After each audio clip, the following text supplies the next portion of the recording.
설챗. 화이트데이 악몽. 오늘은 화이트데이. 남자가 여자에게 사탕을 주는 날이다. 나는 저번 달 발렌타인데이 때 우리 반 여자애 2명에게 초콜릿을 받았다. 그래서 이번에 보답할 사탕을 사러 왔다. 그들한테 이거 하나씩 선물하면 되겠다. 야, 겁나 바람둥이세요? 한 명만 줘야지. 아, 뭔 소리야. 그냥 저번에 나한테 초콜릿 준 애들한테 보답하라는 건데. 응, 둘 다에게 주면 여자애들은 받아도 짜증날 거임. 응, 여자 마음 겁나 모름. 근데 너 왜 아까부터 화가 나 있냐? 나? 나 화 하나도 안 났는데? 사탕 줄 사람 없다고 이러는 것도 절대 아닌데? 친구가 뭐라고 짓거리든 나는 그냥 사탕 선물을 2개 샀다. 그리고 다음날 화이트데이. 난 여자애들에게 사탕을 주었다. 우와, 고마워. 한 명은 바로 내가 준 사탕을 먹었는데 내가 다른 여자에게 사탕을 주자 그 애의 표정이 안 좋게 변했다. 야, 내가 뭐랬냐? 쟤 삐졌다. 아, 어쩌라고. 어쩔린겨? 그런데 갑자기 그 애가 쓰러졌고 병원에 실려갔지만 사망했다는 소식을 들었다. 이해하면 무서운 이야기 해석 공개. 발렌타인데이 때 이 여자애가 줬던 초콜릿을 보면 의리 초콜릿이라고 써져 있다. 즉 애초부터 의리로 준 초콜릿이어서 주인공이 다른 여자에게 사탕을 준다 해도 기분이 상할 이유는 전혀 없었다. 쓰러진 여자애는 삐진 게 아니라 사탕이 목구멍에 걸리는 바람에 호흡곤란에 빠진 것이었다. 실제로 사탕을 먹다 목에 걸려 질식하는 사고가 매년 있다고 한다. 7층 할머니. 나는 학원이 끝나고 늘 밤 10시쯤 집에 돌아간다. 이 시간에는 엘베를 타는 사람이 없어서 혼자 10층인 집으로 올라가고 있었는데 7층입니다. 문이 열립니다. 갑자기 7층에서 문이 열렸다. 자꾸 밤늦게 돌아다닐래? 그런데 웬 할머니가 갑자기 나타나서 나를 나무라는 것이었다. 그리고 다음날 밤 나는 또 같은 시간 엘베를 타게 되었다. 그 할머니 올라갑니다. 오늘도 있는 거 아냐? 7층입니다. 문이 열립니다. 내가 밤중에 돌아다니지 말랬지? 놀란 나는 닫힌 버튼을 마구 눌러댔다. 빨리 성불해! 그리고 또 다음날 나는 갑자기 억울한 마음이 들었다. 여태 학원에서 공부하다가 늦은 건데 내가 왜 혼나야 돼? 오늘은 따지자.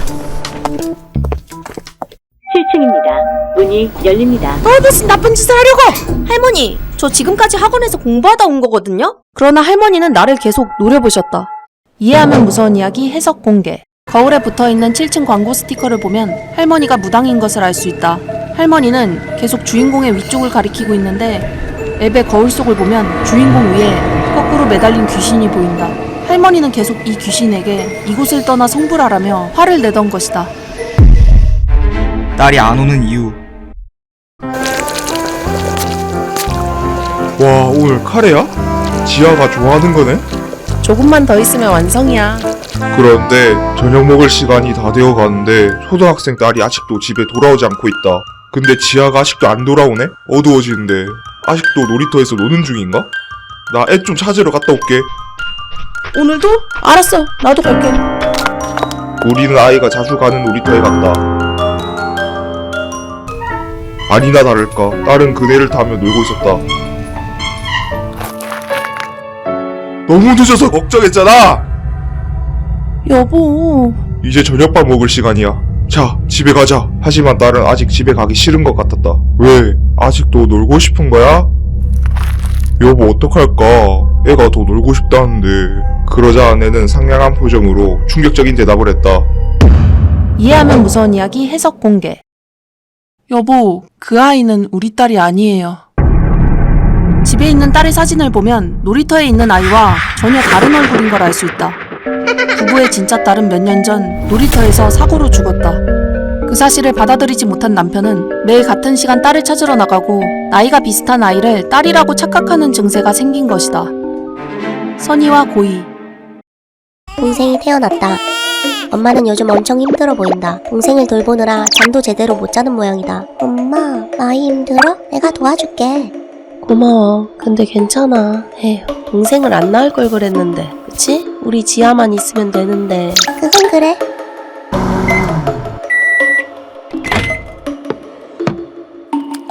엄마 뭐해? 전자레인지에 이유식 데운 거야. 따뜻해지거든. 어느 날 엄마가 동생을 돌보다 잠들어 있었다. 추워? 기침하네. 나는 좋은 생각이 났다.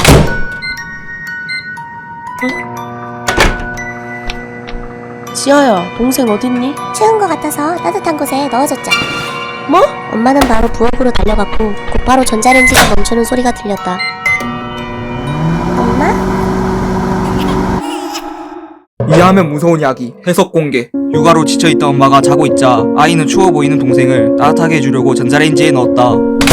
바로 달려간 엄마는 전자레인지를 멈췄지만 이대로 아이의 실수인 척 덮어씌우고 아기를 죽이기로 마음이 돌변해 다시 전자레인지를 돌리는 것이다.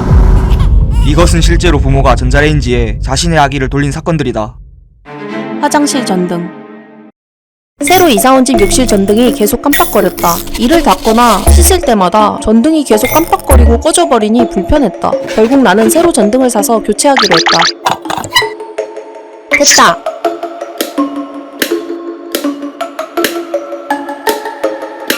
불 잘 들어온다. 새로 사길 잘했네. 그런데 새 전등은 3일도 못 가고 다시 나가버렸다. 대체 왜 이러지?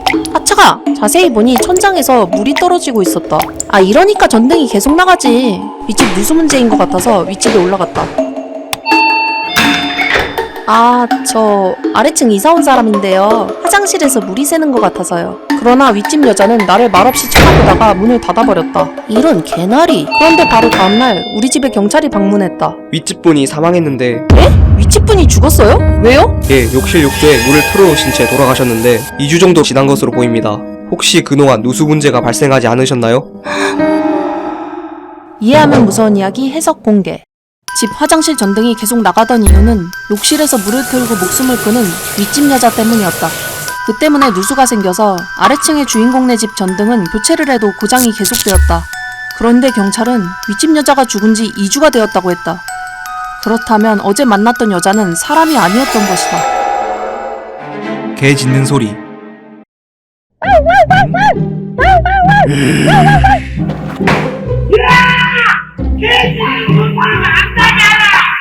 우리 집 개가 시끄럽다며 무서운 이웃집 사람이 따지러 왔다. 여기 개 키우시죠? 너무 시끄러워요. 죄송합니다. 채써는 내가 집을 비울 때마다 분리불안증으로 짖는 버릇이 있다.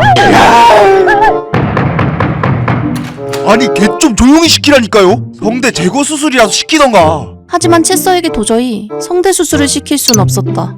대신 나는 외출할 때마다 채써도 데리고 다니기로 했다. 빨래방에 세탁을 하러 왔는데 하필이면 이웃집 사람과 마주쳤다. 또 뭐라고 할까봐 긴장해서 폰 보는 척하고 있었는데 그 남자가 옆에 앉더니 웃으며 말했다. 이제 조용해지겠네요. 네, 맞아요. 이제 짖을 일이 없을 거예요. 이해하면 무서운 이야기 해석 공개. 주인공이 폰을 보고 있을 때 체스의 목줄이 끌어당겨지고 세탁기 문이 닫히는 소리가 들린다. 옆집 남자가 세탁기 속에 체스를 집어넣어버린 것이다. 이제 조용해지겠네요. 옆집 남자의 말은 이제 곧 개가 죽을 테니 조용해질 거란 뜻이었다.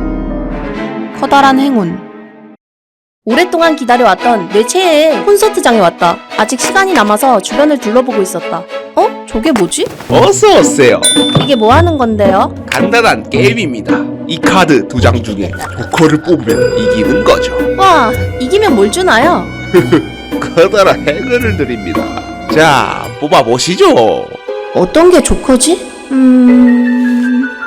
어차피 50% 확률이니 아무거나 뽑자. 와, 조커다! 커다란 행운을 드리겠습니다. 대체 뭘 준다는 건지 이 시기 사짜인가 싶었지만 콘서트 시작 시간이 다 돼가서 나는 일단 나갔다. 그런데 콘서트 티켓이 없어진 것이었다. 아까 그곳으로 다시 뛰어가 봤지만 거기엔 아무것도 없었다. 나는 어쩔 수 없이 집으로 돌아갔다. 펑펑 울다가 컴퓨터를 켰는데 이런 뉴스가 나왔다. 오늘 콘서트장에서 화재가 발생하여 관객들이 사망했습니다. 이해하면 무서운 이야기 해석 공개. 콘서트 티켓은 광대가 가져간 것이었다.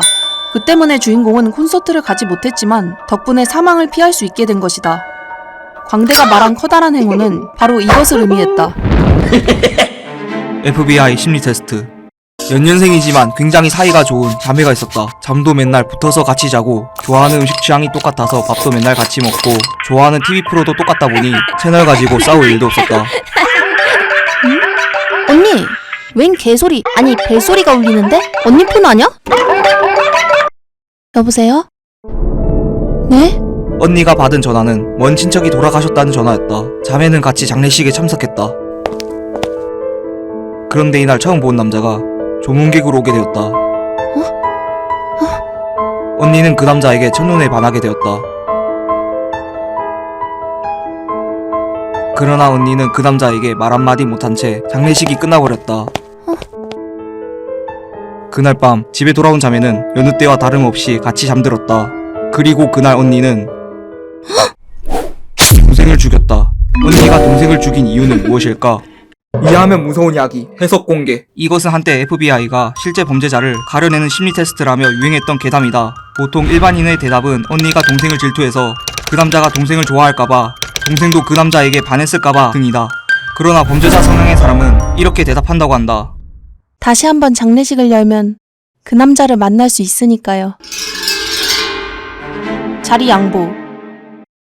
학교가 끝나고 집에 가려고 버스를 탔다. 자리가 있어서 앉아서 가고 있었는데 어떤 할머니가 버스에 타서 내 쪽으로 오셨다. 그러더니 내 바로 옆에 짐을 내려놓는 것이었다.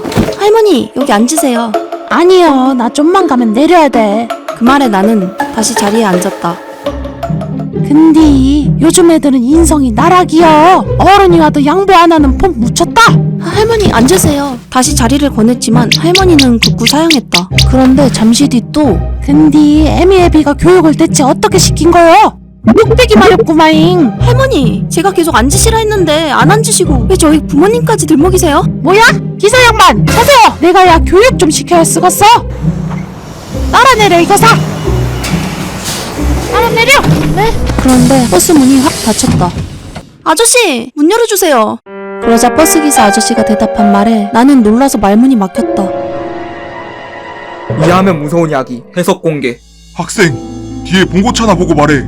버스 뒤에 계속 검은색 봉고차가 따라오고 있는 것이 보인다. 할머니는 봉고차에 탄 인신매매범들과 공범이었다. 계속 따라오던 봉고차를 수상히 여긴 버스기사가 학생이 내리지 못하게 문을 닫은 것이다. 이 이야기는 2020년 6월에 대전에서 있었던 실화로 최근까지도 이러한 인신매매 범죄가 계속되고 있다고 한다. 같이 갈게. 야자 시간, 화장실이 가고 싶어졌는데 복도가 너무 캄캄했다. 주아야, 화장실 같이 가자. 나 졸려. 혼자 갔다 와. 우리 학교 화장실 귀신 나온대. 같이 가자. 응? 거절한다. 제발. 이번 달 친구를 입금하겠습니다. 잔다는 친구를 겨우 깨워 같이 화장실에 갔다. 먼저 가면 안 돼. 주아야, 거기 있어? 주아야? 응, 있어. 주아야, 우리 이따 집에 갈 때도 같이 가자. 그래. 너네 집까지 같이 갈게. 진짜? 안 무섭겠다. 이제 가자. 어? 그런데 화장실에 아무도 없었다. 무서워진 나는 교실로 뛰어갔다. 야, 신주야, 왜 먼저 가? 깜짝 놀랐잖아. 응? 뭔 소리야? 이해하면 무서운 이야기 해석 공개. 친구 주아는 계속 교실에서 자고 있었던 것을 알 수 있다. 주인공이 화장실로 갈 때 한 명의 발소리만 들린다. 그리고 이때 친구의 머리를 보면 단발이 아닌 긴 머리였다. 즉 주인공은 친구가 아니라 계속 귀신과 얘기 중이었던 것이다. 너네 집까지 같이 갈게.